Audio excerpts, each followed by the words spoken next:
제가 지금 말씀드리려는 이야기는 25년간 미국에서 살다가 작년에 한국으로 돌아온 57세 남자의 경험담입니다. 사실 이런 이야기를 남에게 털어놓기가 쉽지 않은데 너무 황당하고 믿기 어려운 일이라서요. 하지만 제가 겪은 일이 혹시 다른 분들에게도 도움이 될까 싶어서 용기를 내어 말씀드려 봅니다. 저는 김현수라고 합니다. 57세이고 1999년에 미국으로 이민을 갔어요. 당시 32살이었죠. IT 관련 일을 하면서 H에서 일비 비자로 시작해서 나중에 영주권을 받고 2010년에는 시민권까지 취득했습니다. 캘리포니아 오렌지 카운티에서 25년을 살았어요. 어바인이라는 도시인데 한국 분들도 많이 아실 거예요. 좋은 학군으로 유명한 곳이죠. 집도 한 채 장만했고요. 2005년에 67만 달러에 산 집이 제가 팔 때는 135만 달러까지 올랐어요. 거의 2배가 된 셈이죠. 아내는 한국에서 만나 결혼해서 함께 미국으로 간 경우였고 아이는 하나 있어요. 딸인데 미국에서 태어나서 자란 완전한 교포 2세죠. 지금 29살이고 로스앤젤레스에서 변호사로 일하고 있어요. 그런데 작년 초에 갑자기 아내가 암 진단을 받았어요. 유방암이었는데 다행히 초기 발견이라서 수술하고 항암 치료 받으면 완치 가능하다고 했죠. 하지만 그 과정에서 의료비가 만만치 않게 들어갔고 더 중요한 건 아내가 갑자기 한국에 가서 살고 싶다고 하더라고요. 여기서 치료받는 것보다 한국에서 받는 게 나을 것 같아. 의료진과 소통도 편하고 무엇보다 내 부모님이 계신 곳에서 마지막을 보내고 싶어. 마지막이라는 표현에 가슴이 철렁했지만 아내의 의견을 존중하기로 했어요. 사실 저도 나이가 들면서 고향에 대한 그리움이 있었거든요. 딸은 이미 독립했고 미국에서의 삶도 어느 정도 안정 궤도에 올라 있었으니까요. 그래서 결정했습니다. 집을 팔고 한국으로 돌아가자고. 집 매매 과정은 생각보다 순조로웠어요. 어바인 지역이 워낙 인기가 많다 보니 집을 내놓자마자 금방 계약이 체결됐죠. 135만 달러에 팔았는데 세금이나 중개수 수수료 등을 제외하고 나니까 손에 쥔 돈이 대략 120만 달러 정도였어요. 한국 돈으로 환산하면 15억 8천만 원 정도 되더라고요. 이 정도면 한국에서 괜찮은 아파트 하나 사고도 여유 있게 살겠네. 그렇게 생각하며 2023년 8월에 한국으로 돌아왔습니다. 25년 만에 귀국이었어요. 인천공항에 내렸을 때의 기분은 정말 복잡했습니다. 설레기도 하고 걱정도 되고 무엇보다 25년 사이에 한국이 얼마나 달라졌을까 하는 궁금함이 컸죠. 일단 아내 치료가 급선무였기 때문에 강남의 한 대형 병원 근처에 임시로 숙소를 잡았어요. 당분간은 호텔에서 지내면서 아내 치료에 집중하고 그 사이에 집을 알아보기로 했죠. 그런데 막상 부동산을 알아보니까 깜짝 놀랐어요. 강남 지역 아파트 가격이 상상을 초월하더라고요. 84제곱미터 25평 정도 아파트가 20억, 25억을 호가하는 거예요. 아, 이건 좀 부담스럽네. 그때 부동산 중개업소 사장님이 제안하셨어요. 지금 당장 집을 사실 게 아니라면 전세는 어떠세요? 요즘 전세가도 많이 올랐지만 그래도 매매보다는 부담이 덜하실 텐데요. 전세라는 시스템이 미국에는 없다 보니 처음에는 좀 낯설었어요. 하지만 설명을 들어보니 나름 합리적인 제도 같더라고요. 목돈을 맡기고 2년간 월세 없이 살 수 있다니 미국의 렌트 시스템보다 세입자에게 유리한 면이 있었거든요. 그래서 강남구 대치동의 한 아파트에 전세 12억으로 계약했습니다. 84제곱미터 정도 되는 괜찮은 아파트였어요. 2020년에 지어진 비교적 새 건물이고 지하철역도 가깝고 무엇보다 아내가 치료받는 병원과도 멀지 않았죠. 집주인은 40대 중반 정도 되어 보이는 남성분이었는데 첫인상이 참 좋았어요. 정중하고 친절하셨거든요. 계약할 때도 별다른 문제 없이 진행됐고요. 해외에서 오셨으니까 한국 생활이 낯설 텐데 뭔가 불편한 게 있으면 언제든지 연락 주세요. 그렇게 말씀해 주시더라고요. 저희도 고마운 마음으로 인사를 드렸죠. 그렇게 2023년 10월부터 그 아파트에서 생활을 시작했습니다. 아내는 병원 치료를 받으면서 점차 회복되고 있었고 저는 한국 생활에 적응하느라 바빴어요. 25년 사이에 한국이 정말 많이 변해 있더라고요. 우선 디지털화가 엄청나게 진행되어 있었어요. 키오스크로 주문하는 음식점들, QR코드로 메뉴를 보는 시스템, 카카오페이나 네이버페이 같은 전자결제 수단들. 처음엔 정말 당황스러웠어요. 그런데 적응하고 보니까 편리한 면이 많더라고요. 특히 배달 시스템은 정말 대단했어요. 미국에서는 상상도 못할 정도로 빠르고 정확하게 음식이 배달되는 거예요. 아내도 치료 과정에서 한국 의료진들의 세심한 배려에 감동받았어요. 의사 선생님들이 정말 자세히 설명해 주시고 간호사 분들도 친절하셨거든요. 무엇보다 의료비가 미국에 비해 턱없이 저렴했어요. 미국에서 같은 치료를 받았다면 보험이 있어도 몇만 달러는 들었을 텐데 한국에서는 몇백만 원 수준이었으니까요. 그렇게 6개월 정도 지나면서 한국 생활에 완전히 적응했어요. 아내 건강도 많이 좋아졌고 저도 한국에서의 새로운 삶을 즐기고 있었죠. 그런데 올해 3월쯤이었을까요? 정말 우연한 계기로 충격적인 사실을 알게 됐어요. 그날은 주말이었는데 아내와 함께 근처 카페에 갔다가 돌아오는 길이었어요. 아파트 입구에서 우연히 같은 건물에 사는 주민분을 만났는데 그분이 저희를 보더니 이상한 표정을 지으시더라고요. 혹시 몇 호에 사세요? 1205요. 그러자 그분 표정이 더 이상해지시면서 그 집. 혹시 전세로 사세요? 네, 그런데 왜요? 그분이 잠깐 망설이시더니 아니에요. 그냥 궁금해서요. 그리고는 어색하게 웃으시면서 가버리시더라고요. 뭔가 이상했어요. 그분의 반응이 너무 어색했거든요. 마치 뭔가 말하고 싶지만 말하기 어려운 표정이었어요. 그래서 며칠 후에 같은 층에 사는 다른 주민분께 넌지시 물어봤어요. 1205에 대해서 뭔가 특별한 게 있는지. 그러자 그분이 갑자기 진지한 표정이 되시더라고요. 1205. 혹시 그 집 전세로 들어가신 거예요? 네, 그런데 뭔가 문제가 있나요? 그분이 한숨을 쉬시면서 말씀하시더라고요. 그 집 원래 주인이 누군지 아세요? 40대 남성분이라고 들었는데요. 그분이 진짜 주인이 아니에요. 그 순간 머리가 하얘졌어요. 네? 무슨 말씀이세요? 그 집 진짜 주인은 따로 있어요. 80대 할머니 분인데 치매가 심하셔서 요양원에 계시거든요. 그런데 그분 아들이 어머니 몰래 전세를 놓고 있는 거예요. 순간 온몸에 소름이 돋았어요.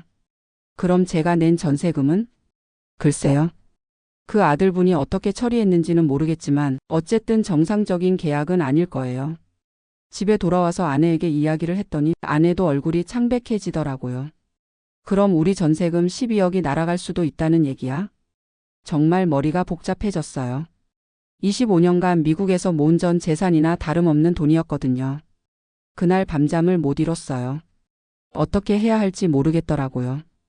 다음 날 바로 부동산 중개업소에 갔어요. 그런데 그 사장님도 당황하시더라고요. 그런 일이. 저도 몰랐어요. 등기부등본을 확인해 보죠. 등기부등본을 뽑아보니까 정말 소유자는 80대 할머니 분으로 되어 있었어요. 그리고 최근에 근저당이 몇 개 설정되어 있더라고요. 이거 문제가 있을 수도 있겠네요. 부동산 사장님도 난감해 하시더라고요. 그래서 변호사를 찾아갔어요. 부동산 전문 변호사님께 상황을 설명하니까 이건 명백한 사기예요. 소유자가 아닌 사람이 임대 계약을 체결한 거니까요. 하지만 문제는 이미 전세금을 지급했다는 점이에요. 그럼 제 돈은 어떻게 되는 건가요? 일단 그 아들분을 찾아서 사실관계를 확인해야겠어요. 그리고 형사고발도 고려해 봐야겠고요. 정말 절망적이었어요. 25년간 미국에서 열심히 일해서 모은 돈이 이런 식으로 날아갈 수도 있다니. 그런데 더 충격적인 사실을 알게 됐어요. 변호사님이 추가로 조사해 보니까 그 아들분이 저희 전세금으로 주식 투자를 했다가 큰 손실을 봤다는 거예요. 지금 상황으로는 전세금을 돌려받기 어려울 것 같습니다. 그럼 저희는 어떻게 해야 하나요? 일단 형사고발을 하시고 민사소송도 준비하셔야겠어요. 하지만 시간이 많이 걸릴 것 같습니다. 정말 막막했어요. 한국에 온 지 반년 만에 이런 일을 당하다니. 그때 아내가 말하더라고요. 여보, 우리 딸한테 연락해보자. 변호사니까 뭔가 방법이 있을 수도 있어. 그래서 미국에 있는 딸에게 국제 전화를 걸었어요. 상황을 설명하니까 딸도 깜짝 놀라더라고요. 아빠, 그거 완전 사기잖아요. 한국에서 그런 일이 많다고 들었는데 설마 아빠가 당할 줄은 몰랐어요. 그럼 어떻게 해야 할까? 일단 모든 증거 자료를 수집하세요. 계약서, 송금 내역, 통화 기록 등등. 그리고 현지 변호사와 긴밀히 협력하시고요. 딸의 조언에 따라 체계적으로 대응하기 시작했어요. 먼저 그동안 그 남성분과 주고받은 모든 연락 기록을 정리했어요. 계약할 때 녹음했던 파일도 찾아냈고요. 그리고 전세금을 송금한 내역도 은행에서 받아왔어요. 그 과정에서 더 놀라운 사실을 발견했어요. 그 남성분이 저희뿐만 아니라 다른 세입자들에게도 같은 수법을 썼다는 거예요. 우리 아파트 같은 동 다른 호수에도 비슷한 피해자가 있더라고요. 그분들과 연락해서 함께 대응하기로 했어요. 혼자 싸우는 것보다 여러 명이 함께 하는 게 나을 것 같았거든요. 그렇게 몇 달간 법적 대응을 했는데 결과적으로는 어느 정도 해결됐어요. 그 남성분이 결국 사기 혐의로 체포됐고 저희 전세금도 일부는 돌려받을 수 있었어요. 물론 전액은 아니었어요. 12억 중에서 8억 정도만 돌려받았거든요. 나머지 4억은 그분이 투자 손실로 날려버려서 회수가 불가능했어요. 하지만 그래도 다행이라고 생각했어요. 아예 못 받을 수도 있었으니까요. 이 과정에서 정말 많은 걸 배웠어요. 한국의 부동산 시장이 생각보다 복잡하고 사기를 당할 위험이 많다는 것도 알게 됐고요. 특히 전세 제도는 외국인이나 해외 거주 경험이 많은 사람들에게는 정말 낯선 시스템이더라고요. 미국에서는 렌트할 때 보증금이 한 달치 정도인데 한국은 몇억 원을 맡기는 거니까요. 그리고 무엇보다 충격적이었던 건 이런 일이 저희만 당한 게 아니라는 거예요. 변호사님 말씀으로는 비슷한 사기 사건이 꽤 많다고 하더라고요. 특히 해외에서 돌아온 분들이나 부동산 시장에 익숙하지 않은 분들이 자주 당한다고요. 앞으로는 정말 조심하셔야겠어요. 부동산 거래할 때는 반드시 등기부등본을 직접 확인하시고 의심스러운 점이 있으면 주변에 물어보세요. 변호사님이 조언해 주시더라고요. 지금은 다른 곳으로 이사했어요. 이번에는 정말 꼼꼼히 확인하고 계약했죠. 부동산 중개업소도 믿을 만한 곳으로 골랐고 등기부등본도 직접 확인했어요. 그리고 주변 이웃분들께도 미리 물어봤고요. 새로 계약한 집은 전세 8억인데 이전보다는 조금 작지만 안전한 게 최고니까요. 이제 와서 생각해보니 처음에 너무 성급했던 것 같아요. 25년 만에 한국에 돌아와서 모든 게 낯설었는데 충분한 정보 수집 없이 서둘러 계약한 게 문제였죠. 아내도 이제는 많이 회복됐어요.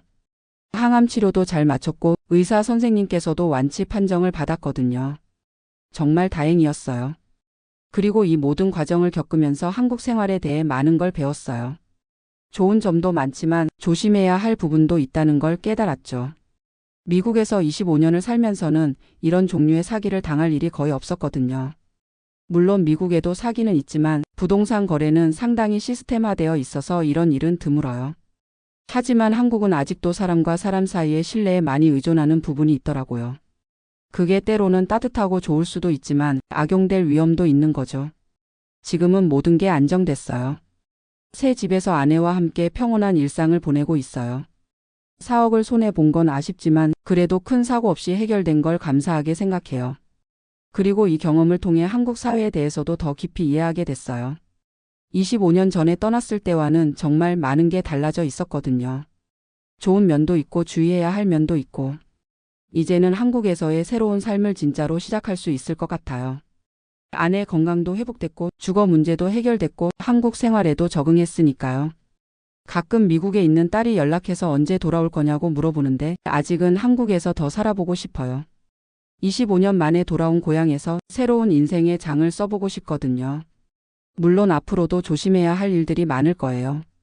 하지만 이번 일을 겪으면서 많이 배웠으니까 앞으로는 더 현명하게 대처할 수 있을 것 같아요. 혹시 저와 비슷한 상황에 계신 분들이 있다면 정말 조심하시라고 말씀드리고 싶어요.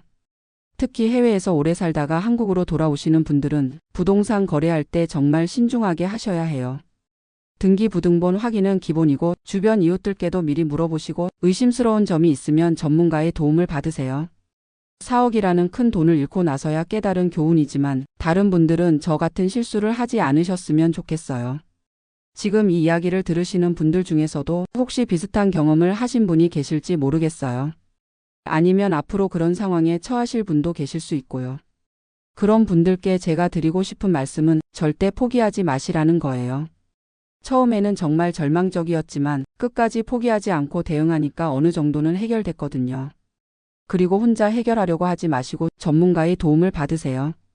변호사도 그렇고 경험 있는 부동산 전문가도 그렇고. 비용이 좀 들더라도 전문가의 도움을 받는 게 결국 더 경제적이에요. 마지막으로 이런 일을 겪으면서 한국 사회의 따뜻한 면도 많이 느꼈어요. 같은 피해를 당한 이웃분들과 함께 대응할 때도 서로 도와가면서 해결했거든요. 그리고 변호사님도 정말 성심성의껏 도와주셨고요.